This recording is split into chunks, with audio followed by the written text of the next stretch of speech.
How to crowd worry out of your mind. I shall never forget the night, a few years ago, when Marion J. Douglas was a student in one of my classes. I have not used his real name. He requested me, for personal reasons, not to reveal his identity. But here is his real story as he told it before one of our adult education classes. He told us how tragedy had struck at his home, not once, but twice. The first time he had lost his 5-year-old daughter, a child he adored. He and his wife thought they couldn't endure that first loss. But, as he said, 10 months later, God gave us another little girl, and she died in 5 days.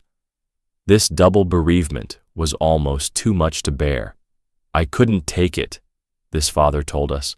I couldn't sleep. I couldn't eat. I couldn't rest or relax. My nerves were utterly shaken and my confidence gone. At last he went to doctors. One recommended sleeping pills and another recommended a trip. He tried both, but neither remedy helped. He said, "My body felt as if it were encased in a vice, and the jaws of the vice were being drawn tighter and tighter." The tension of grief, if you have ever been paralyzed by sorrow, you know what he meant. But thank God I had one child left, a 4-year-old son. He gave me the solution to my problem. One afternoon, as I sat around feeling sorry for myself, he asked, "Daddy, will you build a boat for me?" I was in no mood to build a boat. In fact, I was in no mood to do anything. But my son is a persistent little fellow. I had to give in. Building that toy boat took about 3 hours. By the time it was finished, I realized that those 3 hours spent building that boat were the first hours of mental relaxation and peace that I had had in months.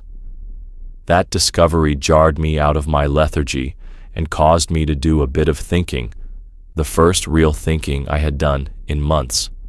I realized that it is difficult to worry while you are busy doing something that requires planning and thinking.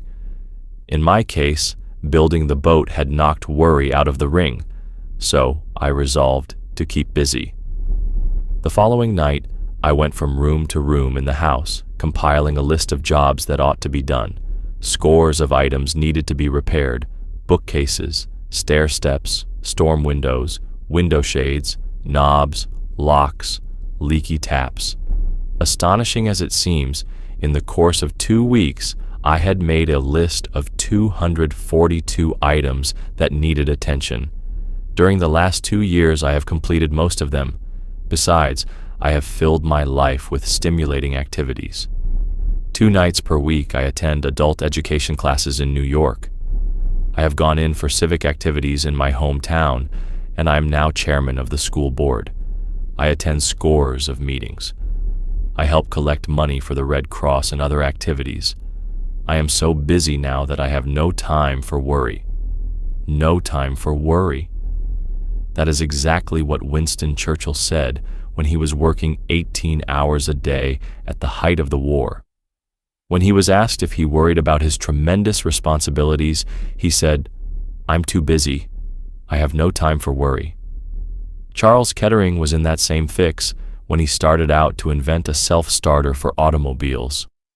Mr. Kettering was, until his recent retirement, vice president of General Motors in charge of the world-famous General Motors Research Corporation. But in those days, he was so poor that he had to use the hayloft of a barn as a laboratory. To buy groceries, he had to use $1,500 that his wife had made by giving piano lessons. Later, had to borrow $500 on his life insurance. I asked his wife if she wasn't worried at a time like that. "Yes," she replied. "I was so worried I couldn't sleep." But Mr. Kettering wasn't. He was too absorbed in his work to worry. He hasn't time to worry. One of the most fundamental truths ever revealed by psychology is that the subconscious mind will not accept conflicting thoughts. For example, you can't accept 2 opposing ideas at the same time. You can't accept the idea that you are licked and the idea that you may win. You can't accept the idea that you are completely and thoroughly bad and the idea that you are good. One or the other dominates. You can't mix oil and water. They will not combine no matter how much you shake them. Water is one thing, oil another. One floats on top of the other. The same thing is true of the mind. You can't keep yourself busy doing one thing and at the same time worry about something else, because one of those two things will drive the other out. During the war, our factory was converted to war work. We were working under great pressure and very long hours. The orders from Washington were urgent and vital. We knew that, so we worked hard, but we weren't worried. Why? Because we were too busy to worry. I learned that lesson so thoroughly that I now repeat it to myself whenever I am tempted to worry. I say, "Look here, I am too busy. I have no time to worry." You and I could endure disaster and tragedy and triumph over them if we were busy enough. Yes, busy. It's the cheapest kind of medicine there is on this earth, and one of the best. To break the worry habit, here is rule 1. Keep busy. The worried person must lose himself in action, lest be wither in despair. Don't let the Beatles get you down. Here is a dramatic story that I'll probably remember as long as I live. It was told to me by Robert Moore of 14 Highland Avenue, Maplewood, New Jersey. "I learned the biggest lesson of my life in March 1945, he said. I learned it under 276 feet of water off the coast of Indochina. I was one of 88 men aboard the submarine Baya SS-318. We had discovered by radar that a small Japanese convoy was coming our way. As daybreak approached, we submerged to attack. I saw through the periscope a Jap destroyer escort, a tanker, and a mine layer. We fired 3 torpedoes at the destroyer escort, but missed. Something went haywire in the mechanics of each torpedo. The destroyer, not knowing that she had been attacked, continued on. We were getting ready to attack the last ship, the mine layer, when suddenly she turned and came directly at us. A Jap plane had spotted us under 60 feet of water and had radioed our position to the Jap mine layer. We went down to 150 feet to avoid detection and rigged for a depth charge. We put extra bolts on the hatches, and, in order to make our sub absolutely silent, we turned off the fans, the cooling system, and all electrical gear. 3 minutes later, all hell broke loose. 6 depth charges exploded all around us and pushed us down to the ocean floor, a depth of 276 feet. We were terrified. To be attacked in less than 1,000 feet of water is dangerous. Less than 500 feet is almost always fatal. And we were being attacked in a trifle more than half of 500 feet of water, just about knee-deep as far as safety was concerned. For 15 hours, that Jap mine layer kept dropping depth charges. If a depth charge explodes within 17 feet of a sub, the concussion will blow a hole in it. Scores of these depth charges exploded within 50 feet of us. We were ordered to secure, to lie quietly in our bunks and remain calm. I was so terrified I could hardly breathe. "This is death," I kept saying to myself over and over. "This is death. This is death." With the fans and cooling system turned off, the air inside the sub was over 100 degrees, but I was so chilled with fear that I put on a sweater and a fur-lined jacket, and still I trembled with cold. My teeth chattered. I broke out in a cold, clammy sweat. The attack continued for 15 hours, then ceased suddenly. Apparently the Jap mine layer had exhausted its supply of depth charges and steamed away. Those 15 hours of attack seemed like 15 million years. All my life passed before me in review. I remembered all the bad things I had done, all the little absurd things I had worried about. I had been a bank clerk before I joined the Navy. I had worried about the long hours, the poor pay, the poor prospects of advancement. I had worried because I couldn't own my own home, couldn't buy a new car, couldn't buy my wife nice clothes. How I had hated my old boss, who was always nagging and scolding. I remembered how I would come home at night sore and grouchy and quarrel with my wife over trifles. I had worried about a scar on my forehead, a nasty cut from an auto accident. How big all these worries seemed years ago, but how absurd they seemed when depth charges were threatening to blow me to kingdom come. I promised myself then and there that if I ever saw the sun and the stars again, I would never worry again. Never, never, never. I learned more about the art of living in those 15 terrible hours in that submarine than I had learned by studying books for 4 years in Syracuse University.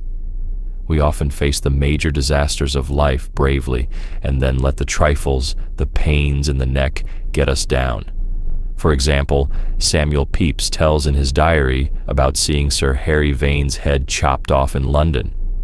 As Sir Harry mounted the platform, he was not pleading for his life, but was pleading with the executioner not to hit the painful boil on his neck.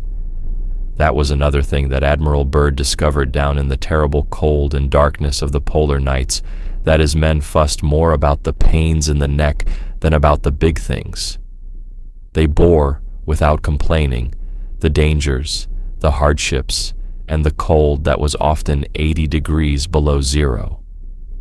But, says Admiral Byrd, I know of bunkmates who quit speaking because each suspected the other of inching his gear into the other's allotted space, and I knew of one who could not eat unless he could find a place in the mess hall out of sight of the Fletcherist who solemnly chewed his food 28 times before swallowing. In a polar camp, says Admiral Byrd, little things like that have the power to drive even disciplined men to the edge of insanity. And you might have added, Admiral Byrd, that little things in marriage drive people to the edge of insanity and cause half the heartaches in the world. At least, that is what the authorities say. For example, Judge Joseph Sabbath of Chicago, after acting as arbiter in more than 40,000 unhappy marriages, declared, "Trivialities are at the bottom of most marital unhappiness." And Frank S. Hogan, District Attorney of New York County, says, "Fully half the cases in our criminal courts originate in little things: barroom bravado, domestic wrangling, an insulting remark, a disparaging word, a rude action. Those are the little things that lead to assault and murder. Very few of us are cruelly and greatly wronged. It is the small blows to our self-esteem, the indignities, the little jolts to our vanity, which cause half the heartaches in the world." When Eleanor Roosevelt was first married, she worried for days because her new cook had served a poor meal. "But if that happened now," Mrs. Roosevelt says, "I would shrug my shoulders and forget it." Good. That is acting like an adult emotionally. Even Catherine the Great, an absolute autocrat, used to laugh the thing off when the cook spoiled a meal. Mrs. Carnegie and I had dinner at a friend's house in Chicago. While carving the meat, he did something wrong. I didn't notice it, and I wouldn't have cared even if I had noticed it. But his wife saw it and jumped down his throat right in front of us. "John," she cried, "watch what you are doing. Can't you ever learn to serve properly?" Then she said to us, "He is always making mistakes.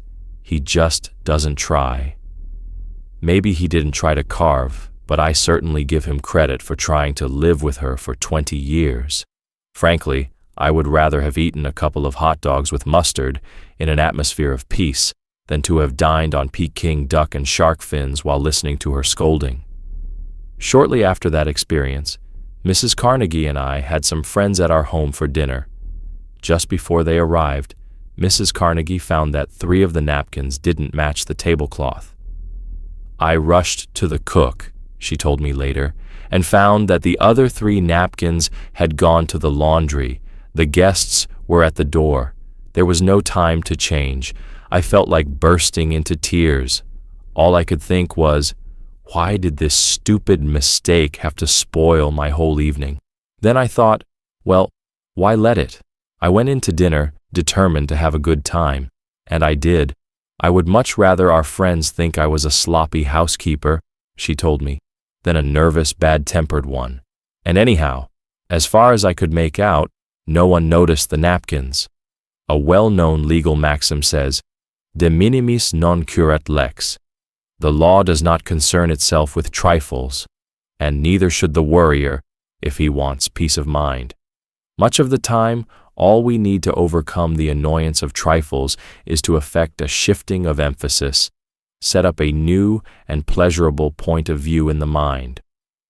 My friend Homer Croy, who wrote They Had to See Paris and a dozen other books, gives a wonderful example of how this can be done. He used to be driven half crazy while working on a book by the rattling of the radiators in his New York apartment. The steam would bang and sizzle, and he would sizzle with irritation as he sat at his desk. Then, says Homer Croy, I went with some friends on a camping expedition. While listening to the limbs crackling in the roaring fire, I thought how much they sounded like the crackling of the radiators. Why should I like one and hate the other? When I went home, I said to myself, the crackling of the limbs in the fire was a pleasant sound. The sound of the radiators is about the same. I'll go to sleep and not worry about the noise. And I did. For a few days I was conscious of the radiators, but soon I forgot all about them.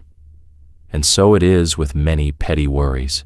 We dislike them and get into a stew, all because we exaggerate their importance. Disraeli said, life is too short to be little.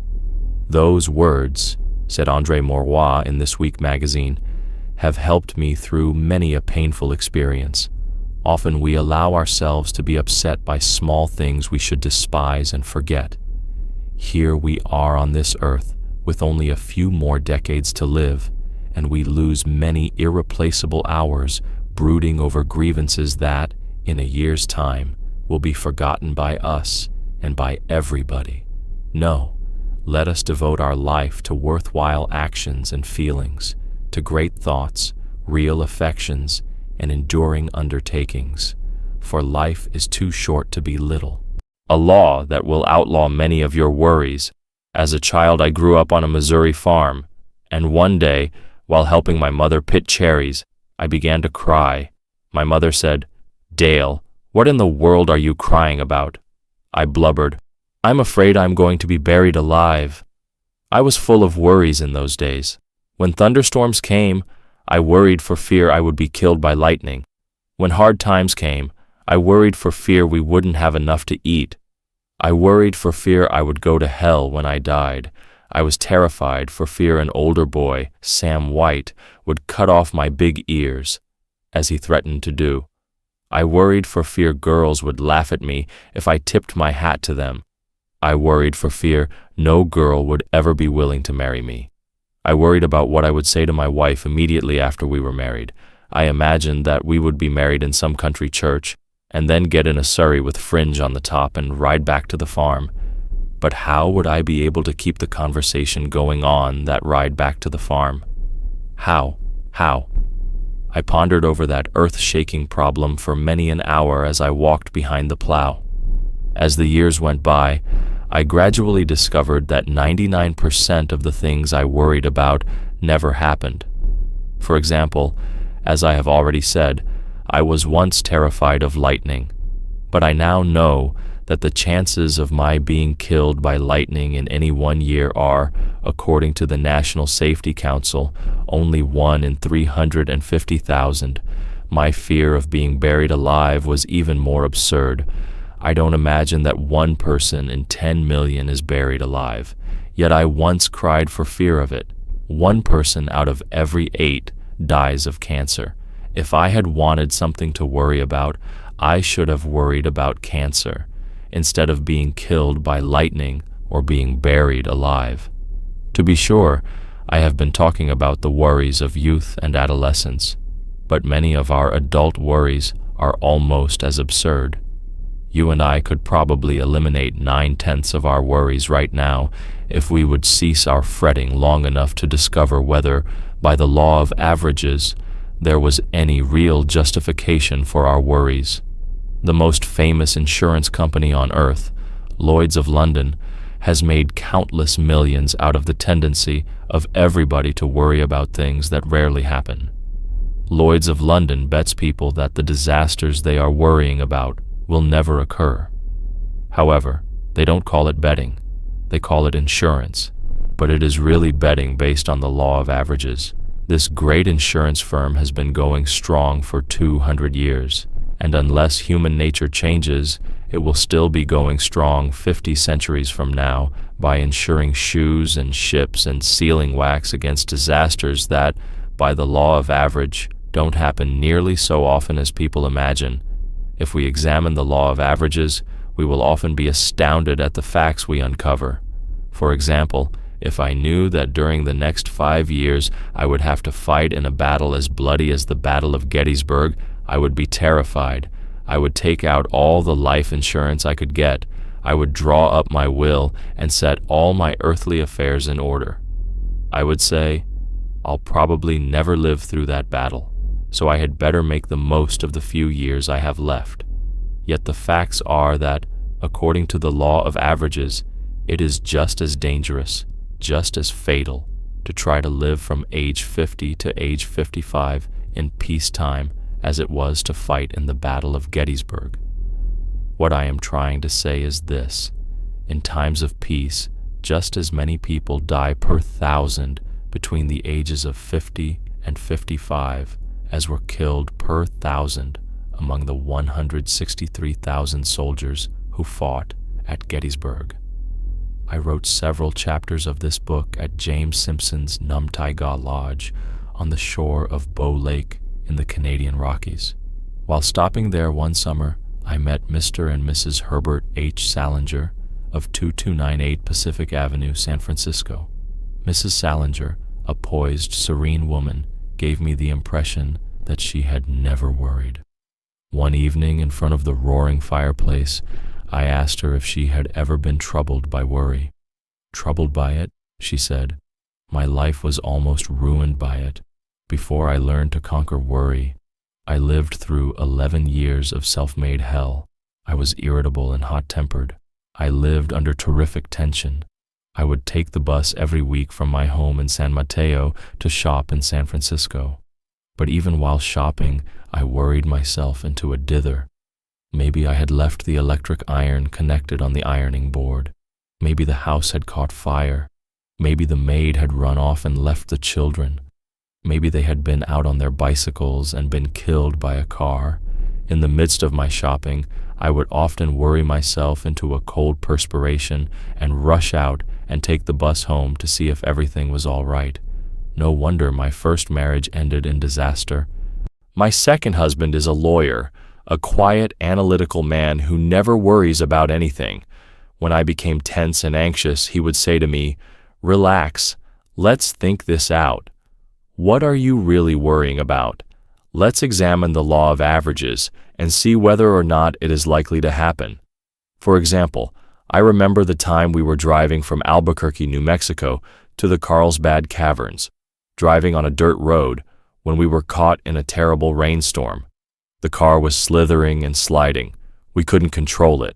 I was positive we would slide off into one of the ditches that flanked the road, but my husband kept repeating to me, "I am driving very slowly. Nothing serious is likely to happen. Even if the car does slide into the ditch, by the law of averages, we won't be hurt." His calmness and confidence quieted me. One summer we were on a camping trip in the Tucson Valley of the Canadian Rockies. One night we were camping 7,000 feet above sea level when a storm threatened to tear our tents to shreds. The tents were tied with guy ropes to a wooden platform. The outer tent shook and trembled and screamed and shrieked in the wind. I expected every minute to see our tent torn loose and hurled through the sky. I was terrified, but my husband kept saying, "Look, my dear, we are traveling with Brewster's guides. Brewsters know what they are doing. They have been pitching tents in these mountains for 60 years. This tent has been here for many seasons.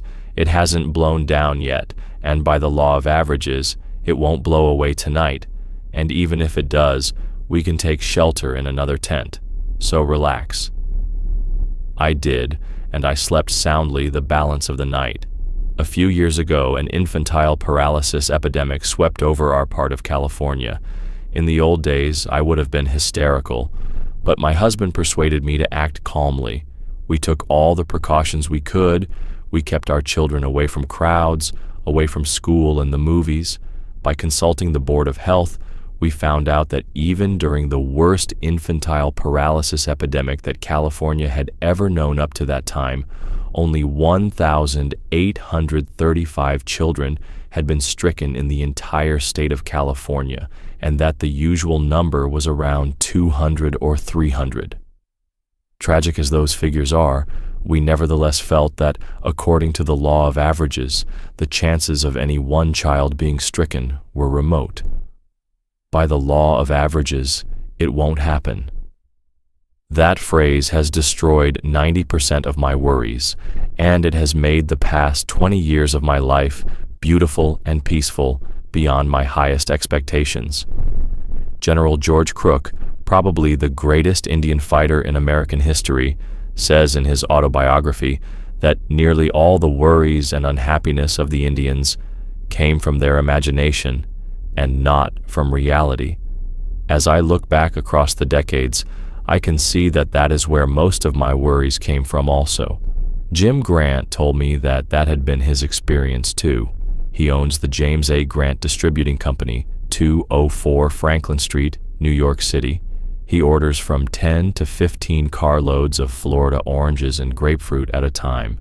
He told me that he used to torture himself with such thoughts as, what if there's a train wreck? What if my fruit is strewn all over the countryside?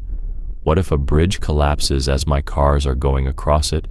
Of course, the fruit was insured, but he feared that if he didn't deliver his fruit on time, he might risk the loss of his market. He worried so much that he feared he had stomach ulcers and went to a doctor.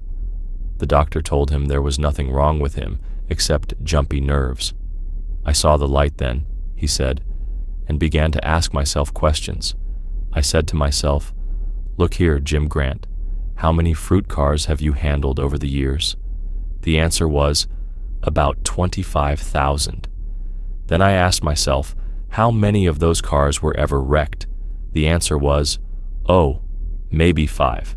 Then I said to myself, only 5 out of 25,000.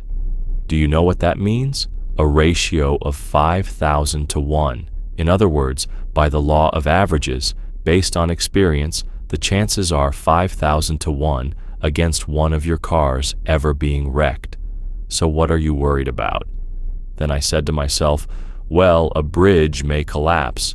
Then I asked myself, how many cars have you actually lost from a bridge collapsing? The answer was, none.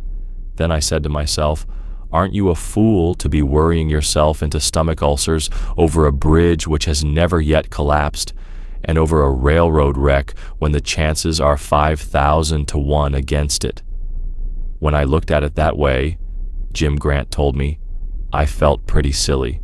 I decided then and there to let the law of averages do the worrying for me, and I have not been troubled with my stomach ulcer since. When Al Smith was governor of New York, I heard him answer the attacks of his political enemies by saying over and over, let's examine the record. Let's examine the record. Then he proceeded to give the facts. The next time you and I are worrying about what may happen, let's take a tip from wise old Al Smith. Let's examine the record and see what basis there is, if any, for our gnawing anxieties. That is precisely what Frederick J. Malstead did when he feared he was lying in his grave. Here is his story, as he told it to one of our adult education classes in New York. Early in June 1944, I was lying in a slit trench near Omaha Beach. I was with the 999th Signal Service Company, and we had just dug in Normandy. As I looked around at that slit trench, just a rectangular hole in the ground, I said to myself, this looks just like a grave. When I lay down and tried to sleep in it, it felt like a grave. I couldn't help saying to myself, maybe this is my grave. When the German bombers began coming over at 11 p.m. and the bombs started falling, I was scared stiff. For the first 2 or 3 nights, I couldn't sleep at all. By the 4th or 5th night, I was almost a nervous wreck. I knew that if I didn't do something, I would go stark crazy. So I reminded myself that 5 nights had passed and I was still alive, and so was every man in our outfit. Only 2 had been injured, and they had been hurt not by German bombs, but by falling flak from our own anti-aircraft guns. I decided to stop worrying by doing something constructive, so I built a thick wooden roof over my slit trench to protect myself from flak. I thought of the vast area over which my unit was spread. I told myself that the only way I could be killed in that deep, narrow slit trench was by a direct hit, and I figured out that the chance of a direct hit on me was not 1 in 10,000. After a couple of nights of looking at it in this way, I calmed down and slept even through the bomb raids. The United States Navy used the statistics of the law of averages to buck up the morale of their men. One ex-sailor told me that when he and his shipmates were assigned to high-octane tankers, they were worried stiff. They all believed that if a tanker loaded with high-octane gasoline was hit by a torpedo, it exploded and blew everybody to kingdom come. But the U.S. Navy knew otherwise, so the Navy issued exact figures, showing that out of 100 tankers hit by torpedoes, 60 stayed afloat, and of the 40 that did sink, only 5 sank in less than 10 minutes. That meant time to get off the ship. It also meant casualties were exceedingly small. Did this help morale? This knowledge of the law of averages wiped out my jitters, said Clyde W. Moss of 1969 Walnut Street, St. Paul, Minnesota, the man who told this story. The whole crew felt better. We knew we had a chance, and that, by the law of averages, we probably wouldn't be killed. To break the worry habit before it breaks you, here is Rule 3. Let's examine the record. Let's ask ourselves, what are the chances, according to the law of averages, that this event I am worrying about will ever occur?